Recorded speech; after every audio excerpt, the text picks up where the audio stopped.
Your friends who sounds many months ago.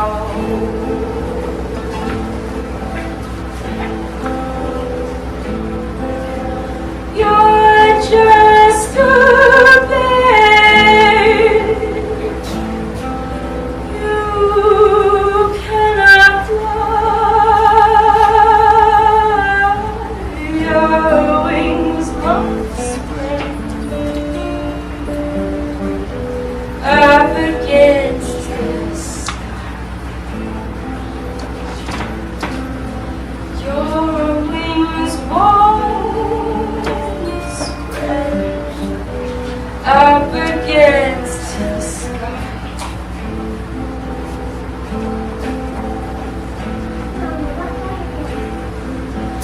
Wake up, little sparrow.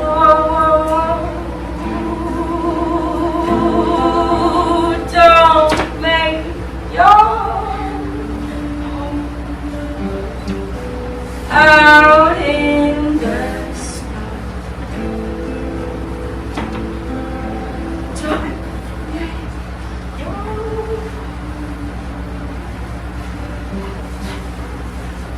out in the snow.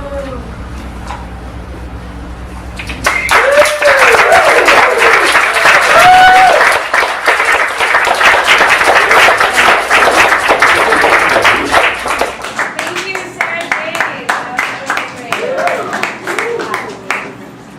So, welcome everyone. My name is Rose Bookbinder, and I am part of the leadership team for the Pioneer Valley Worker Center. It's been a really incredible moment for all of us here to be putting together this event. On Thursday, last week, artists started dropping off work, and we were just sitting at our table and watching them put up the work, and it just felt so amazing to have this space come alive, and it feels even more amazing to have you be here and be a part of it, and feel like there's a real movement growing, and it's exciting to feel like this space can be an incubation of organizing and building power for workers here in Western Mass and creating community amongst food system workers. It's been about a year in making that we came together with food system workers, unions, community groups, with Jobs with Justice as our parent organization, and it's just been an incredible process. And in June we found this space, and we saw the walls, and we said, what better use than to put art up on them, and we know that there are so many restaurant workers here in Northampton that are artists and parents and musicians, and we really want to be creative and innovative about how we bring that community together. I just want to quickly acknowledge Gemma. I'm not sure where she is, but we share this space with her. She's a jeweler. You might have seen some of her artwork here, and she was, so excited at the thought of us transforming the space to do this. So, just a special thanks to her. Thank you.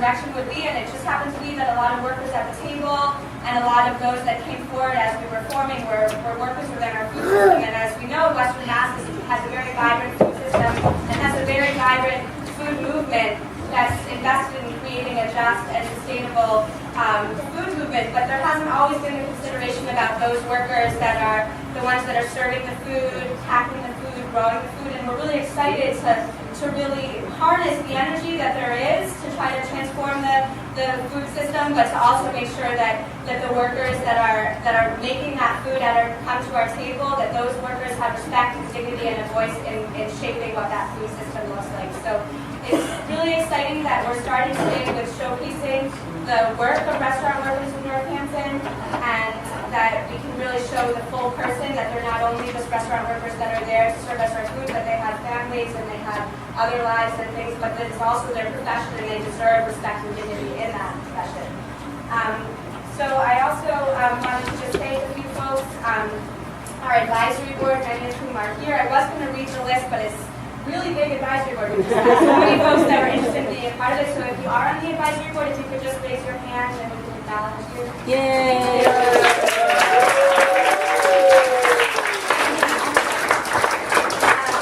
There's been some really important work that's come from a few specific organizations, and I just want to acknowledge them. They've been part of our leadership team. That's United Food and Commercial Workers, Local 1459.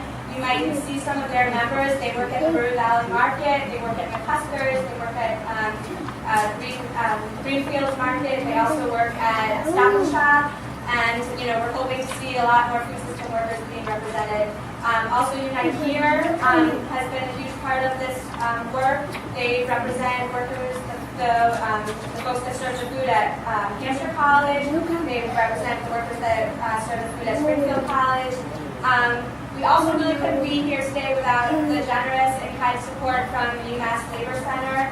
They've been providing a lot of help with the research, and many of us who sit on the leadership team are alums of the Labor Center and wouldn't really be able to be here without that.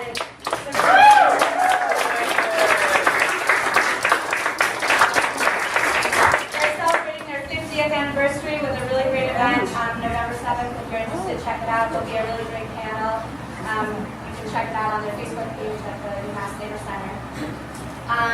We also want to do a special thanks to our interns. And we have a great team of folks from Hampshire College. We have Maya and Jeffrey who are up here. And we have a great intern from Northampton High School, Pearl, who's been responsible for really pulling together a lot of this art show tonight. She recruited a lot of folks by applying, so thank you, Pearl. Of volunteers. Michael Callahan-Kapoor has been advising us on communications and helping a lot with grant writing. We also have Anna Marie Russo, who's been responsible for really shaping how this looks in here and doing just like every thing that we need day in and day out. So thank you, Anna Marie. And then a special thanks. Oh yeah, let's give those.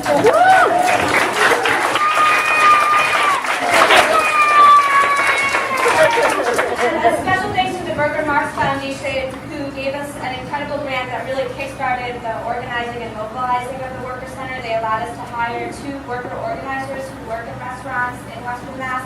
And I would love to introduce Hector and Giselle, who are our worker organizers who, are out there in the ground and helping to shape what this Worker Center looks like. So if you come up and say something.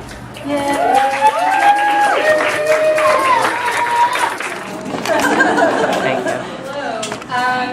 So my name is Giselle. I am a former restaurant worker at the Breakfast Cafe here in town. I've worked in the food service industry for a lot of years. Started when I was like 14, I was a carny at the Big E and I made funnel cake and made lemonade. I also traveled recently around South America and made little chocolates and sold them in plazas and made money that way to get around.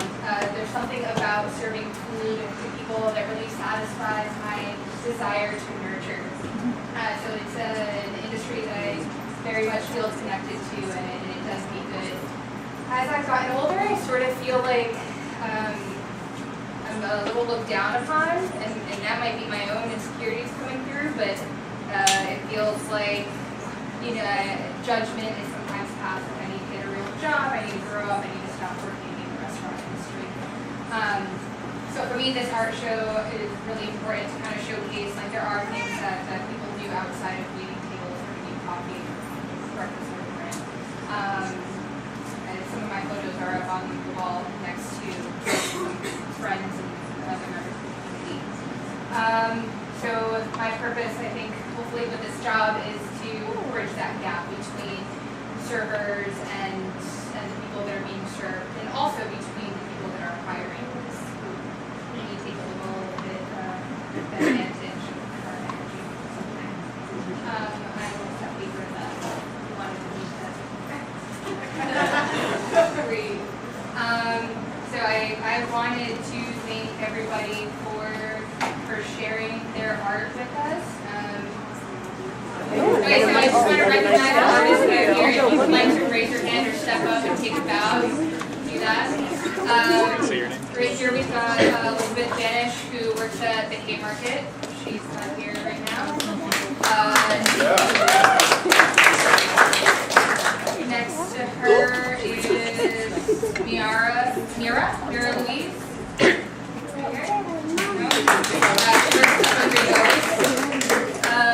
Next to her is me.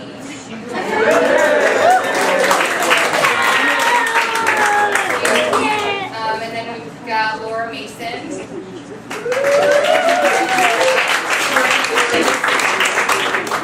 And is also doing work with the Amherst Co-op. Exciting. Next to Laura is Imogen Dan.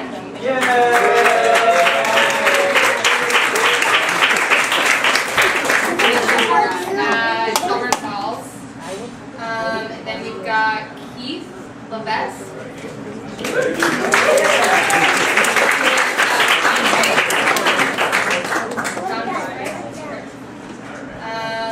And then back there's more of my stuff.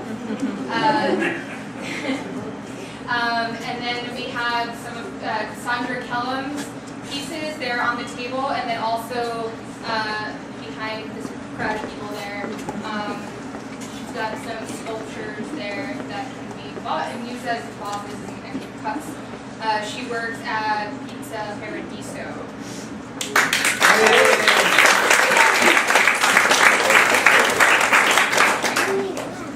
In this corner over here is Erin Cleary.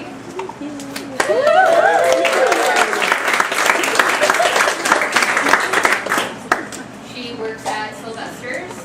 And then here in the corner is Tia Novak, who currently works at River Valley Market.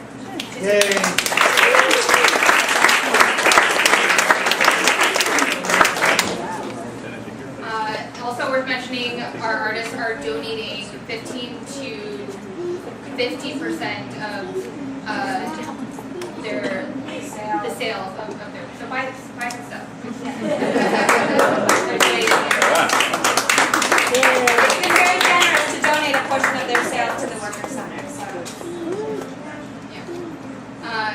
And then I don't know if we want to do, you're going to do that? Okay, thank you. First of all, thank you all for coming. It's great to see a packed house. It's really wonderful. We have put a lot of work into making this day happen. It's finally here. My name is Hector Figarella. I am one of the worker organizers, and I've been doing the organizing for about almost 2 months now. And what attracted me to this project was the whole idea of an organization that is working towards giving a voice of all workers in the Pioneer Valley.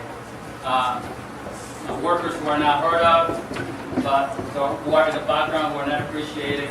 Not all of them are. But on my background as a restaurant worker, I worked also as a farm worker. So I have a little experience of what it feels like to have to not be appreciated at work, to be taken advantage of, extremely low pay, no benefits, and to have to go to work sick because you cannot afford to take a day off from work. so that's what really drew me to this work, and I'm really excited to be part of this. So with that said, I'm glad that the momentum is here, and we have several meetings with workers from Northampton, and so the wheels are turning. Things are happening, and the fact that you're here today shows that we have support in our community. That's a beautiful thing. So we wanna thank you from the bottom of our hearts. Thank you so much for being here. It really means the world to us that you're here showing your support. So with that said, I also wanted to thank. I know that we have thanked the Labor Center and also the Burger Marks Foundation, but also we wanna the work that is happening is it needs to continue. And in order for it to continue, we need money.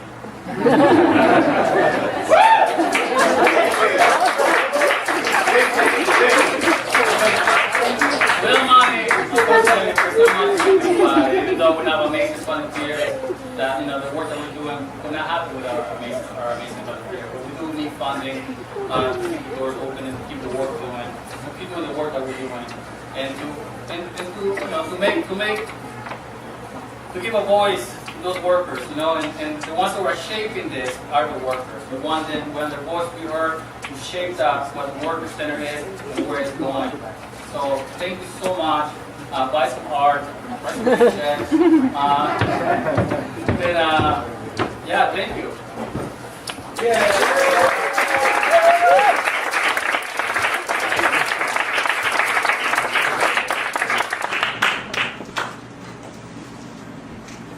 My job sucks. No, really, it sucks. I know what you're thinking. Yusuf, it can't be that bad. No, but it is. Let me put it to you this way. If my job were a video game, it would be the worst video game ever made. No one would ever want to play it. Millions of enemies everywhere, they take 100 hits to die, there's no weapons, no points, the rules don't make any sense. And worst of all, there's no health bar. So you're just waiting for that one hit and then it's game over. And no matter how far you got, it's all the way back to level 1. But like I said, it sucks. Okay, so maybe I'm exaggerating just a little bit. There's some things I can deal with. I can deal with customers being snooty and sticking their noses up at me because of the way I'm dressed. I can deal with being stiffed out of $40, $50, even $60 checks. In fact, the words, "I hate people," and "No, Tim, fuck you too, asshole," have become daily mantras as I bust tables and watch it. I can even deal with my coworker making jokes about the other chefs topping me. P.S. I'm the only queer guy this guy has ever met. So he's obsessed with making jokes about me and other men. I'll let you read into the homoerotic subject. Yeah, I can deal with all of that, but you know what I can't deal with? Being called ma'am. Let me ask you something. Does anything about me remotely scream ma'am to you? What do I have to do? I mean, really. What about me says she, or lady, or ma'am? Didn't think so. In fact, this woman and her friend come in twice a week. And every time I'm done ringing up their salmon salads, and she hands me her credit card and says, "Here you go, ma'am." Do you know what I want to do? I want to tell her to take that credit card and shove it so far and so fast up her ass that the Visa logo ends up behind her eyeballs.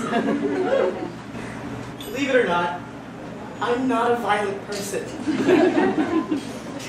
Could I bet a month's worth of paychecks if you told someone 100 times to stop calling you ma'am, they kept doing it, you'd be pissed off too. What do I have to do? I already stab myself in the thigh twice a month with man juice.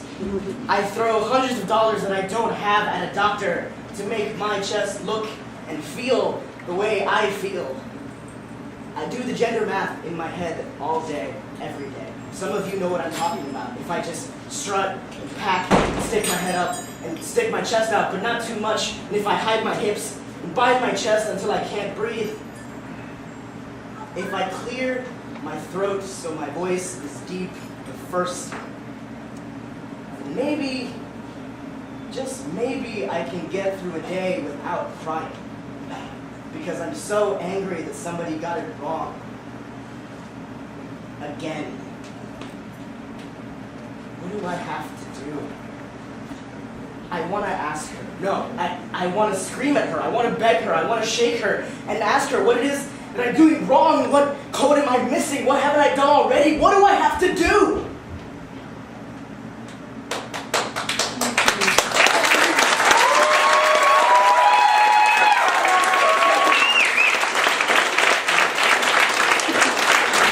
I would like to quickly introduce, we just have one more thing, and then you can mose around and then we can work again.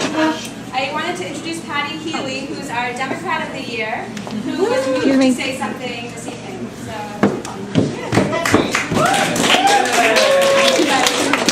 I'm a union member. I'm a member of the Mass Nurses Association. With a benefit of being a union member.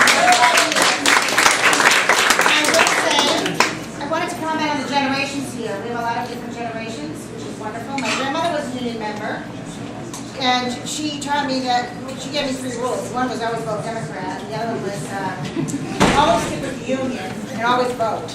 And those are rules I've always been able to stick by. And I have 2 props here, but I think they went to the bathroom. Steve? No, all right. They were part of my talk. So I'm here to do the hard sell. So you're a captive audience. Nobody can get by you. I've had the benefit of union membership, and I've had the benefit of good wages, working conditions, health insurance, sick days, vacation, because I'm a union member. When I graduated from UMass, and I started as a worker and a nurse, I didn't have any of that.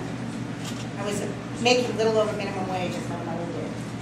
And over the years, we unionized, we went on strike, we negotiated contracts, we organized with other unions, we finally joined the AFL-CIO, we became part of Jobs and Justice, and today I can stand before you and be one of those people who can say, I am part of the community here who can help contribute to building this Workers' Center. This Workers' Center is built by workers' money. It's built by unions who have contributed money to as union members, and those unions have contributed to this Workers' Center. And it's also been individuals who are union members, who have the benefit of being a union member, have the benefit of good wages, and want to have a community that shares the same benefits that I share. Are those kids here yet? Okay. They went to the bathroom. And I think their poor mother is very ill. So, what we have now is a community that's very different from the community that I grew up in, that my grandmother grew up in. We have thousands of undocumented workers who live in the valley. And they're working for minimum wage or less. And they're here with us right now. And those undocumented workers are part of our community. They're our neighbors and they're our friends. And they speak many different languages. And they are very intimidated by our employers who are, let's face it, we have a lot of employers here who are very, very wealthy, who have private jets, who fly around the country, who live in very big houses while they pay their undocumented workers the same wage for 10 to 15 years. No overtime, no health care, no sick days, none of that.